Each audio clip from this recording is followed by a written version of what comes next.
Hey everyone, welcome to another edition of the Buddy Study Group for Worksite Solutions. Good to have you here. I see some new faces and names in the room as well. Nice to have you here. For those who are just joining us for the first time or don't join often, this is a weekly thing. So we get in here and talk about a different group long-term care topic every Thursday.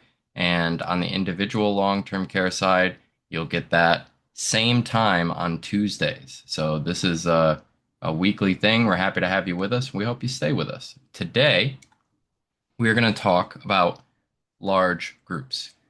Before the holiday, we did a little exercise going over small groups, and I thought, what better way to follow it up, especially given that I have my handy dandy Microsoft Paint tool back with us today.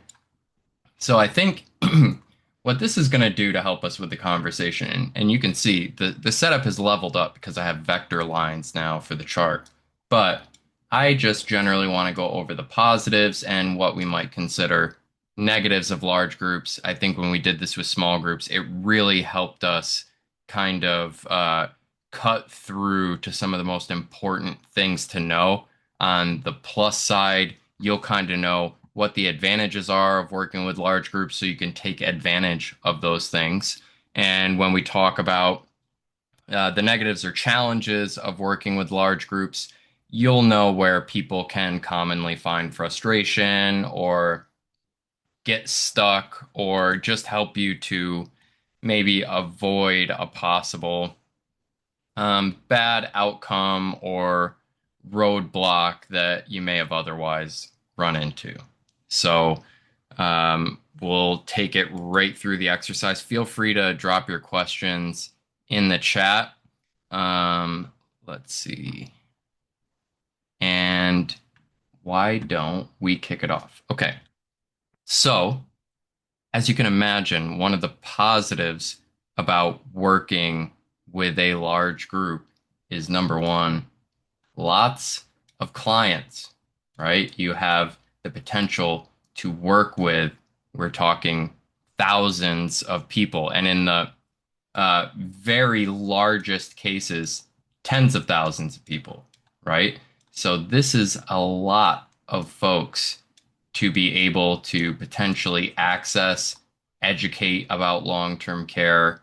And you're really thinking about this on the scheme of like, I am starting to educate the country, a large slice of the country on long-term care. And it's not necessarily just the employees that you're in front of that are a part of this large group that you get the opportunity to educate, right? That education can be passed on to those employees' families, especially spouses who are generally part of the enrollment offer for a large group, right? So just access to a very, very large number of employees. And of course, if it's a job well done, that means pretty darn good commissions on the cases, right? Now, what we are generally looking at, and it's not, all butterflies and rainbows, but we're generally looking at voluntary enrollments, right? So there has to be a really, really good sense of access to these employees. Communications have to be on point, have to be deliverable. Uh, Got to get folks attending the education. Voluntary enrollments definitely require some elbow grease, but if you're able to do a good job on a voluntary enrollment, I mean, just think of it. If we have a 10,000 employee group and we get 10% of that group to participate, that's 1,000 long-term care apps, right? So the law of large numbers is definitely working in our favor here if we are able to get the job done, right? So I think those things are probably the clearest positives of working with a large group. Now, to start with a challenge, if we're educating tons and tons of clients, we're working with a very big company, totally different from a small group where basically everybody in the company knows each other. Uh, we have to do a lot of, I'm just going to call it generally like it is. Work. Lots. There's lots of work that go into these large group enrollments, right? So we have to, again, make sure that things go absolutely right. We need to do a lot of work to make sure that emails get out to everybody, not just a small subset of employees. When we work with large companies, we're dealing with executives all the way down to, you know, hourly laborers, right? So you just think about reaching that entire network of people. There's a lot of work on the tech IT side, marketing and communication side that goes into reaching those people. And it's hard to really understand how much until you are in it. And all of these setups are different, right? So you have to be able to be quite flexible and able to think on your feet and be nimble to be able to get that job done. Another item, and this is just something that I've noticed, but larger groups tend to be pretty particular. And there's reasons for that. Number one, there are lots of kind of overarching culture or process or rules, whatever you want to call it. There's generally a lot of overarching governance that goes on in these large groups to make sure everything runs smoothly, right? It's a big, big engine that you have to fuel. And generally, there's a very particular way of doing things as per the company culture. And you're going to have to assimilate into that in some way, shape, or form. So again, it comes down to flexibility, right? You got to be used to doing things the way the group is used to so that it's a familiar process, it's easier to interface with, and you up your chances of participation, right? So you may get some pretty out there asks that you've never been asked to do before. And you got to be able to kind of work through that and provide a solution that works for everybody. It's just more of an uphill battle with large groups. Um, Mark, do you have any thoughts on like working with a large group, like um, some of the out there things you've been asked? I think in the RFP process you can see that sometimes, but anything else beyond that? Yeah, I have a few things to add, but before I do that, I do want to define large. I know that people get that question a lot. The carriers will usually define it as like 2,000 plus, 1,000 plus. They all have different kind of breakpoints for that. But I think for the purpose of this group, I think even a mid-sized group, you're going to see a lot of commonalities. So maybe, yeah, we could set it at 500 or something, or and more employees. Um, yeah, and I would say they just have high expectations. So you say particular, I think that is the same thing, but they just expect to get, the red carpet treatment, right? Concierge treatment. You have to deliver, on those type of expectations. And and there's other things that you can get on the positive side too, because the carriers also want that business and see the opportunity to cross-sell, multiple products. You might get more carrier support. So on the plus side, they'll give you a team to help you. Sometimes they'll give you marketing or tech credits. Definitely something you should be asking for, either on large voluntary cases or even cases with a lot of employer funding. They're quite willing to make a more of a financial commitment to you to make it a successful case. But the goal is still, on all sides, all of these things that you see here, it's really to design a program that's going to be successful. So you're investing because you see the upside for that opportunity, but nobody wants to have it be a failed case because that, a really bad scenario for everybody. 100%. Um, Yeah, so I just think I think you put it really well that there's high expectations. There's a very particular way to do things in many cases, but the carrier is also very interested in working with these groups, has experience working with these groups, and will help provide you the manpower to meet those expectations, right? These are cases that could make your carrier rep's year in some cases, depending on the size of the group. So they're going to do whatever they can, and they're going to put in resources that are proportional to what they expect to gain from it. Yep. On the negative side too, I'll mention with bigger opportunity comes more competition. I was about to write that down. 100%. And so, uh, walk through that for us, not just competition from like there are maybe 10 other brokers trying to go after the same group that I'm going after, but there's even uh, other sort of layers of competition, right? Yeah, I mean, you have a lot of handlers, gatekeepers, right? People that offer other types of benefits to the group, people that are going to influence them or influence the decisions. It's not competition, but you have more layers in general, right? You're Yeah. working with a benefit analyst because this might be a relatively small product for them relative to their health insurance. And they might have a team of people, for each product if it's a really large group.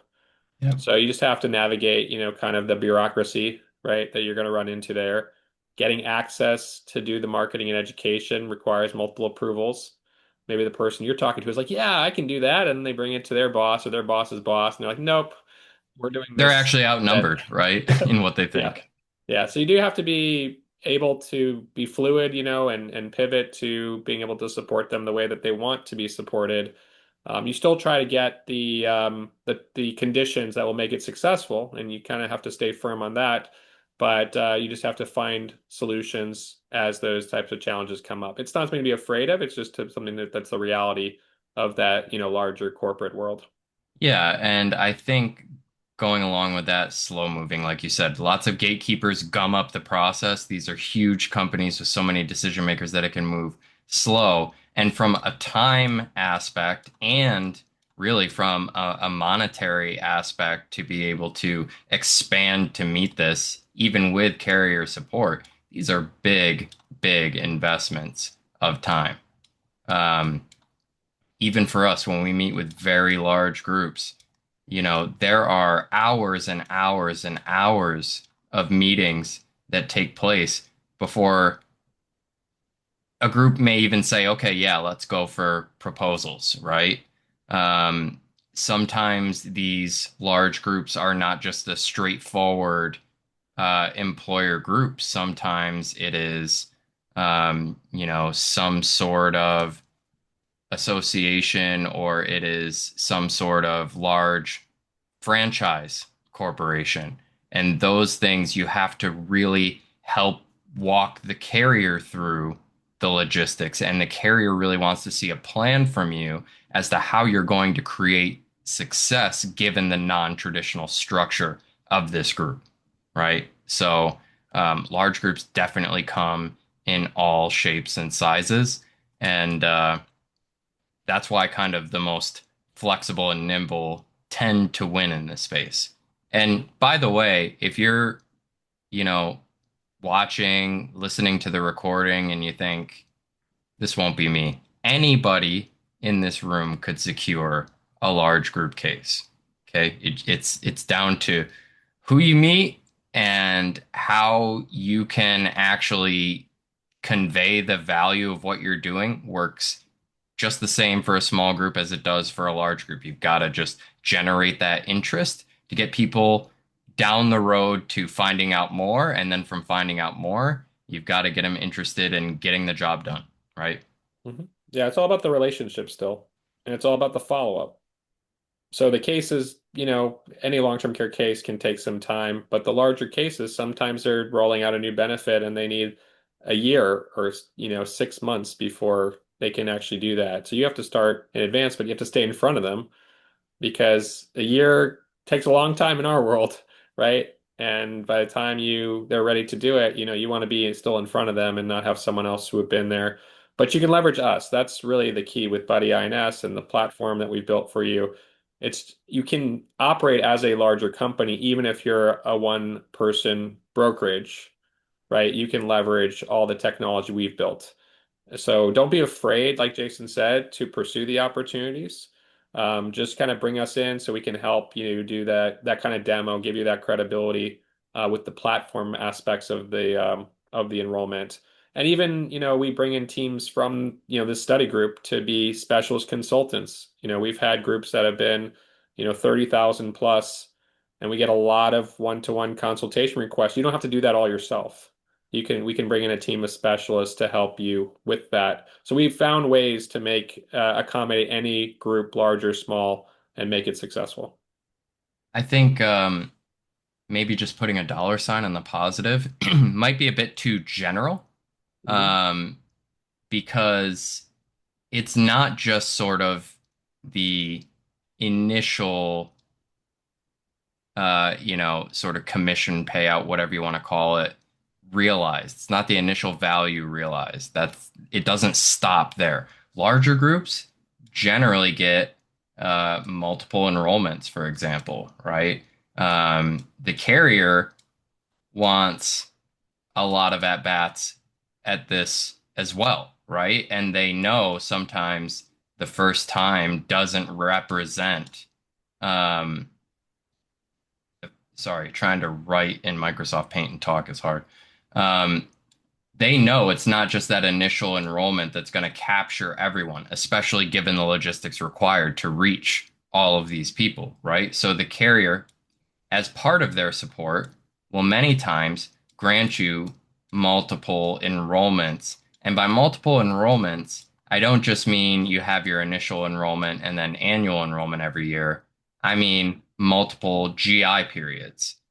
This is a privilege that we generally see extended to larger groups, is sometimes they'll, approve and give you a proposal, and it may include something like three special guaranteed issue enrollment periods, right? So you have multiple chances, which is good given the upfront work this requires to set up, multiple chances to continue to improve, reach more people, and get the messaging out, right?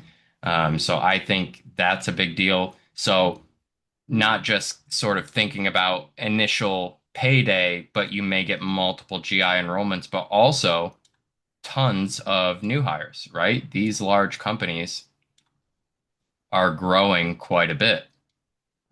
So you have opportunities with new hires to be able to kind of realize another piece of the employee population that every year is, um, upon being hired, is going to get a special enrollment period as well. And you say this a lot, Mark. Employer funding works for any size group. It's great for any size group. So when you think about a company, a large one, agreeing to some strategy of employer funding, be it a base plus buy-up, or be it just for, say, an executive class or certain classes of employees, these large companies are hiring people all across the board. So you may even have new employer-funded enrollments every year, and that really helps with just the year-to-year income realized from working with these large groups. Yeah, I would encourage you to keep those strategies simple so you Yes. can get them to move forward. A lot of times they already have executive benefits that you can mimic, which keeps it simple because they're structuring it the same as their executive life or disability program. They have a base term life product already. You can really do a lot with these products to mimic the same kind of rationale with which they did those programs, and that way they don't have to build something new.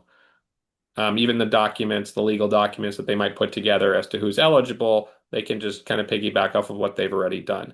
So really highly encourage that because even if it's a better to customize a strategy, you might, win the battle but lose the war, right? Because if you can't make it easy for them to move forward and get that checkbox from all their gatekeepers, it may not end up happening. And we've seen employer funding in a lot of different formats. Jason mentioned a couple of strategies. We've seen ways that they incentivize them by giving them kind of like a match, like if they participate, we'll give you, a subsidy of what you're paying. Yep. So there's ways to do it, but just keep it, as simple and as culturally similar to what they're used to as possible. Yep. I think that's a strategy that might have some real efficacy with larger groups. It's really hard to kind of administer paying for a plan for everyone, but I really like the idea of if somebody purchases on a voluntary basis, we'll do a match and can be culturally similar to other retirement benefits that they have, right? Many do a 401k match, so they're kind of familiar with that sort of process as long as you can administer it in a way that's smooth for them. Another positive I put is access to all options, right? Carriers want to be playing in this space, and I haven't run into a carrier yet, Mark, who has said that group is too big. They may have other things about this large group that may make them not want to pursue it, but nobody has ever told us this group is too big. Correct. They're gonna obviously want bigger is better, in most of the insurance world, and they just want to know that they're getting the right risk. So participation, is going to be something that comes up. But even if you have like what might be a high percentage, even on a proposal, it doesn't mean the carrier is going to stick by the letter of that. You can kind of work with them to get something more realistic or to get them to understand that it may take you multiple enrollments to get higher participation. So what they consider to be success has to do with hitting more of like a minimum, like that even a small group would have, I would say, more than it has to do with you have to get 10% or 15%, which with larger groups it gets harder to get higher percentages just because you don't have as much access. And to Jason's point, the demographics may not make, long-term care may not be right for a lot of the workers, the hourly workers, the others that are living paycheck to paycheck, whatever it might be. This is not going to be top of their priority list sometimes. Right. But there are ways to make it a win for everyone. It's just setting that expectation early on in the process. You also get higher GI limits almost surely with your groups that are larger. So you Yes. shouldn't have to negotiate as much. But again, that's going to be a risk criteria as well based on what the carrier's expected participation looks like. Yep. And so that was a really good one that I should have actually put in the negative. Excuse me. I am mixing myself up. But participation percentage is a big one to talk about because we went over the small group seminar and we said with Transamerica it's five, with Allstate it's six apps, right?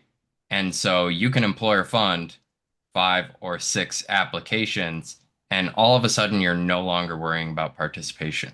With large groups, they're not going to give you a specific number per se, they're going to give you a percentage. So they may say 5, 10, 15% participation on these cases. And it can feel quite scary if it's a voluntary enrollment, right? And you're being asked to get, um, you know, 10% of 30,000, right? That's quite a hill to have to climb, or 5% of 30,000, whatever it may be. That's still 1,500 apps at the end of the day. So there's definitely pressure on with these larger groups that can kind of work against you. But I agree, better offers, more attractive offers, um, help drive participation up in many ways. Yeah, and I would say also your technology plays a bigger role because if you're trying to do 1,000 applications, you want it to be something where people can enroll, understand the product, go to the platform, sign up without friction. So you do want to be really careful about using the right platform. And a lot of times the carrier's platform is not the best option. No. That's why we built our own platform for long-term care is to make it sure that we could get that good experience. But it's really important that you're thoughtful about that and you demo it and you understand where those friction points might be. We've had some really silly things that we've been brought into, not by choice, but just because we were trying to come in to help someone else with an existing case where they didn't even have the right password that people could log into. You don't want to have 1,000 people asking, "What's my password?" Right? So you really do have to make sure that you pay attention to those details. Yes. When it rains, it pours with large groups. Any issue is instantly multiplied 100 times, right? If 100 people go in and encounter a problem and they're reaching out to you for help because you're the name that's listed to contact for help, um, you're going to hear from 100 people and you're going to have to reply to 100 people to tell them that it's been fixed. So that's a lot to keep track of. So it is something to keep in mind. Keep it easy, keep it simple. Um, do we still have Gretchen here with us? We do. Gretchen, do you have any thoughts from a marketing communications perspective, from an educational resources perspective, what it's like working with larger groups? That's a great question. Because it really depends. If the it's for us, it's less about the size of the group and the more the type of the group.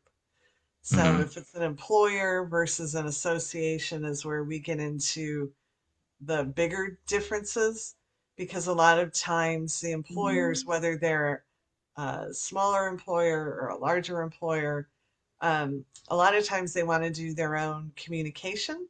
So it for us, it's a matter of for both groups, it's a matter of us sort of dialing into the channels that they are where they already communicate. And on the larger groups on the employer side, again, there's going to be a difference between employers and associations because on the employer side, you're going to have, generally speaking, much tighter processes around benefit offers. So they likely have an intranet, they have more uh, sort of solid communication strategies around benefit offers. So it's just it's more less along the lines of the size of the group and more along the lines of the type of the group. Sure. And when we see large groups, we is when we really start to get into those non-traditional sorts of opportunities, and that Yeah, gives you an uphill battle. well, yeah, but they also the uh, the larger groups again, it does again come down to whether it's an association or an employment situation. And I love, love, love working for on the employer side because it's just way simpler because of all of the processes that they already have, generally speaking, already have in place. Right. Um, the associations will definitely be a bit of a challenge, not impossible, but it's sort of breaking through those um, uh, communications barriers and getting into the right channels, when we need to. So, 100%. Jason, I want to bring up a question, not to take you too far off of No, this, go but for it. Raymond in the chat, he's asked a question. He's been patiently waiting on this question because he asked it on Tuesday's study group, oh my and I gosh. asked him to come back to ask it on Thursday's study group, and I didn't do a good job of answering it the first time. But I'm gonna kind of segue into it a little bit because Okay. there's one other topic, at least that came to mind when he brought that up, is big companies oftentimes have a lot of offices, Right here, which spread out. Mhm. oh, you put it there already. Yeah, spread out. A lot of offices means that you might have um, one group product that you get in one state that everybody gets access to, right? That's one of the advantages of group is you don't have to look at their resident state as much, especially with employers. Um, and you might have situs flexibility. You might be able to actually choose an office as long as you have a legitimate reason for situsing it there. We've seen some flexibility with that, so that can be an advantage. But Raymond asked a question specifically about foreign companies. So let's pick an auto manufacturer that might be based in Japan that has American employees and offices in the United States. Usually, what you can do is you can actually situs it with the US company. They're going to have an office location and an address that you would base it on. So you would be kind of automatically enrolling just their US employees. Generally speaking, we're not enrolling foreign employees unless they're expats that expect to retire in the US, because these benefits are primarily designed to be used in the US. We do have companies we work with, that are international who do have employees, American employees overseas, and there is the possibility of getting them coverage, usually with the same rules, needing a US social security number, or proof of residence, things of that nature. Also, Okay, I there got it are, right this time. Good. yeah, and also the kind of the reverse of that is true as well. These multinational companies may have U.S. offices with expats of other countries who may want to go back to their home country when they retire, or even maybe sooner than that. So it's important that we're aware of that, sensitive to that, and able to educate on the fact that whatever situation you are in, if you are eligible for this offer and enroll, just know that death benefits can be paid anywhere in the world, but for most of these plans, the long-term care benefit has to be used in the United States. So it may not make logistical sense for one employee or another to purchase this plan because of that.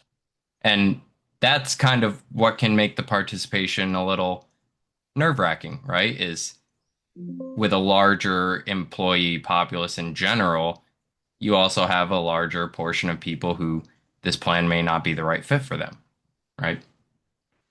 Um, Good question.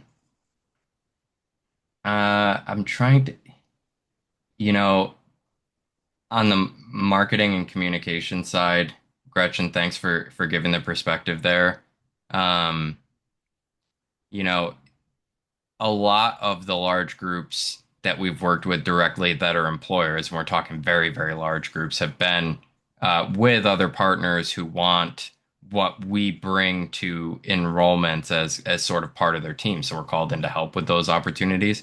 And, just kind of being there to help out, you can really see some of the stress or just the fact that this one little thing is like on the razor's edge of enrollment success. We had a very large group, um, and we're going to do an email communication that the broker that we were working with was going to have the employer send out. Due to some deliverability issue, instead of making it to 30,000, 32,000 employees, it only made it to about 3,000. And that may as well have been Armageddon, right? And that's the kind of thing like when it rains, it pours. When you have a problem, you're missing out on 29,000 employees getting a very important message, right? If there's a problem with the enrollment platform, you're getting 150 inquiries, right? So with every good that comes with the law of large numbers on the other side, you gotta have thick skin and be able to push forward because um, small problems can become very, very large problems that take a lot of work to really fix. But again, you have the carrier support in a lot of cases. Whatever's in their power to do, they will likely help you to dig out of whatever hole that is, right? If the enrollment platform, something was broken and a bunch of employees couldn't log in and that issue persisted for a long time, they generally have the power to extend your enrollment period to compensate, things of that nature. So you have a lot of allies. Yes. And usually, as always, when we talk about it, usually the answer is yes, which is nice. Yes. Yes, we can do that. Just give them the notice, as soon as you know what the situation is, and they'll try to figure out a way to help you pivot to the right setup. Almost every large group enrollment date changes. It's Yeah. surprising Every how time. it's hard to lock it down. Yes. Um, but the other piece of that is depending on the enrollment platform, if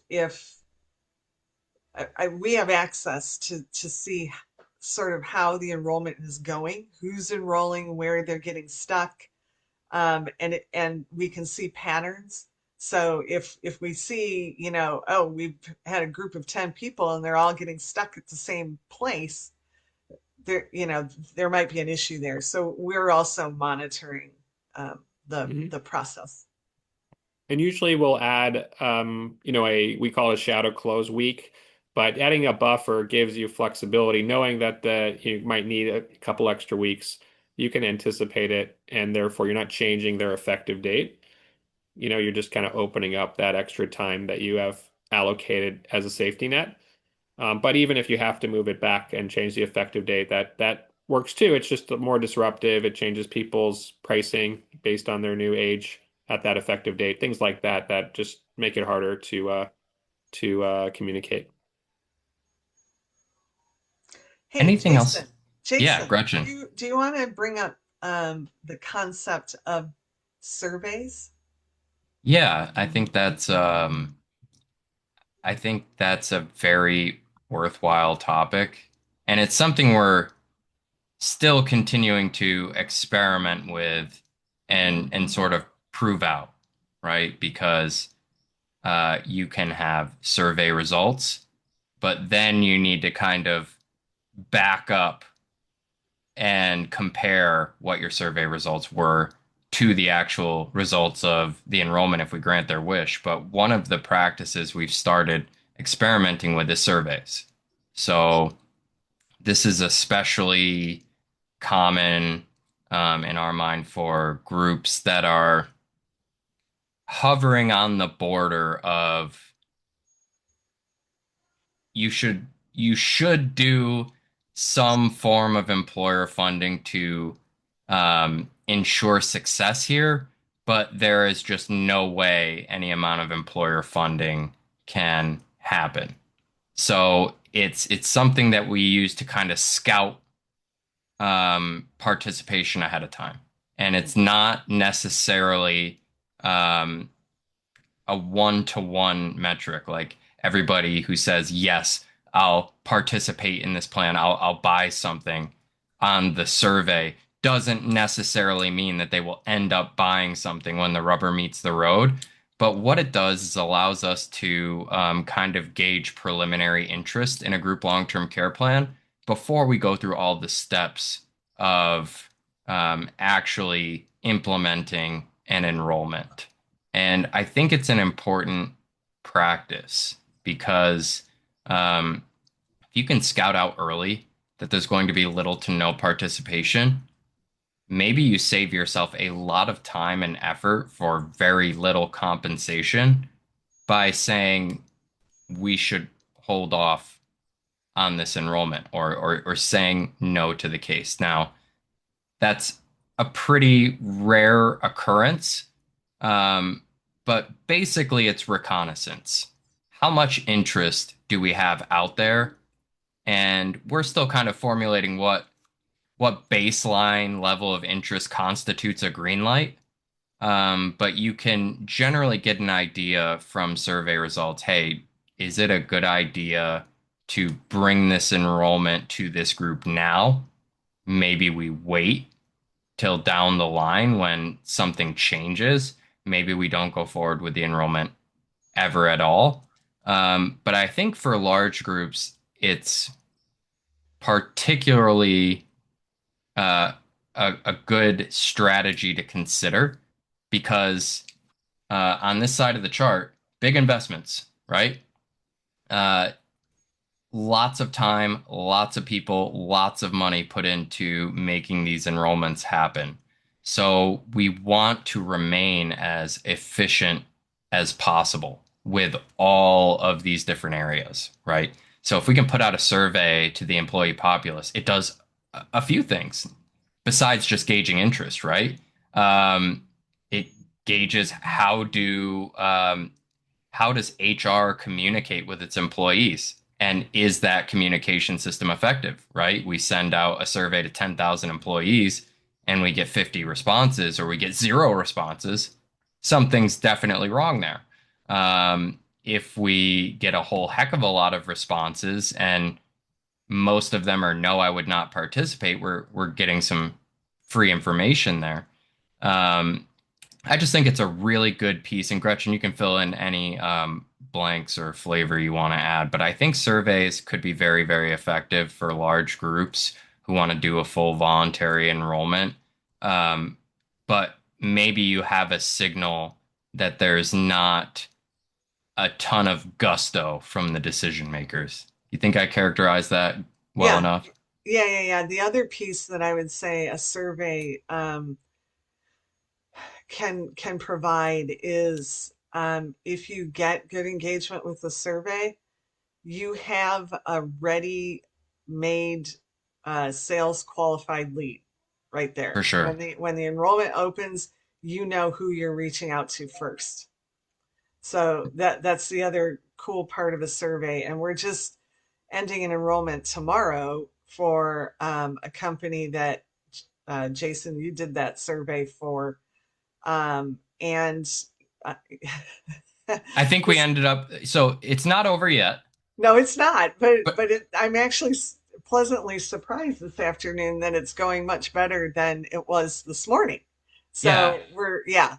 I So think we're somewhere about 10 to 15% of the total survey yeses are mhm, kind of ending in an employee enrollment, I've completed. right? Yeah, So yeah, some people may say yes, but not really for me, more for my spouse to have access to this. We don't dig in too much to why are you saying yes, right? yeah. Yep. Um, but there's many reasons for people to say yes. And when the rubber meets the road, there can be many reasons for people to say, actually, I don't think I can do this, or actually, probably not the option for me. Or when you put out a survey, you got to give people enough information to say, is this the right plan for me? Right. So we Right, put up a survey page with a calculator for right, people to be able to see how the plan might look and work for them. And that allows you to kind of continue to work toward more accurate answers, right? If say somebody who's like 68 to 70 years old goes into the survey page, in their mind, they're like, "Oh yeah, long-term care, I've yet to do that. I really got to do something." But they take a look and the pricing is just not in their wheelhouse. That's a no that would have otherwise been a yes if you didn't provide them with more information, right? mhm, But I think Yeah. it's an interesting study. Yeah, I think it's also good to do a survey though for the reasons that you guys mentioned. You're getting that engagement started sooner. It gives people more time to think about it. And we did see some really high average premiums on that Yes. case. A lot of it could have been because of the fact that they had time to really plan it, talk to their spouse about it, make that commitment that, if it was a shorter period of time and they hadn't seen it in advance, they may have not made. yep, Yeah, 100%. And I think a lot of the other things that we're trying to put into practice too is like with large groups, um, I don't know if especially is the word, but um, you really want to root out some of these potential issues ahead of time. So having a process even where an employee um, has to decline coverage, right? That process that assures that their eyeballs have been met with this long-term care plan that you're offering, and they kind of have to say no, can also really help to make sure you're reaching people, right? I think large groups, that employee population is just so large and cavernous that it's like, I need to make sure I'm actually reaching people. I need to make sure my voice will actually echo back to me in some way, shape, or form, right? So any little touches you can do there, or any little extra sort of confidence that you can get that you're at least reaching people goes a long way. Um, that's all I have, but I think this chart is actually larger than the small group chart, which, no yeah. pun But intended. I think that's how it's supposed to be. there's no Christmas tree on it though, Jason. Sorry. That's true. That's a Christmas only special. If you can think of a quick picture of the day, I'll put a picture of the day on it. We can make that a thing when we break out Microsoft Paint. Snowflakes. Snowflakes? All right. Good enough. I'll do that. Uh, Anybody have any other questions, comments, thoughts on large groups? Or Mark, anything you want to wrap it with as I'm drawing my snowflakes? Yeah, I mean, just in summary, a lot of great reasons to do cases, large or small. Don't be afraid of the large cases. Go after them. Usually, there's an existing broker. They're going to need your help as their specialist. So it's a team, but it's worthwhile, like we talked about, to do it. And it will also increase your education getting that experience doing that case, and we'll really, all of us learn through actually doing the work, right? That's the best way is just um, pick up the phone. Don't be afraid to prospect for that. Mhm. Oh, actually, Jason, I'll mention one other thing we run into too is we Hmm. do see a lot of Unum cases right now because Unum discontinued their product. A lot of those include large groups that are out there looking for new solutions that their broker isn't even presenting to them. And you guys being in this group know about that there's a lot of great group long-term care solutions. So I would encourage you also to look at those types of opportunities. Um, the clients already bought into the fact that long-term care is important, and maybe they're already funding the plan. So that's where we're seeing a lot of inbound inquiries, especially in the last few weeks here. Yep. All right. Here we go. Got our snowflakes. I even threw in a bonus snowman. So don't ever say Jason doesn't provide a picture of the day when he breaks out Microsoft Paint for a T-chart on a study group. Okay? Sound good? Great Awesome. job, Well, Jason. I appreciate y'all being here today. I kind of like running through these exercises. I probably won't do them constantly. I definitely won't do them constantly, but maybe we'll sprinkle these in throughout the year. I think they can be helpful to organize our thoughts. So, always appreciate the support, and we'll see you next week. Everybody be Hi, well. hi, Karen Nally.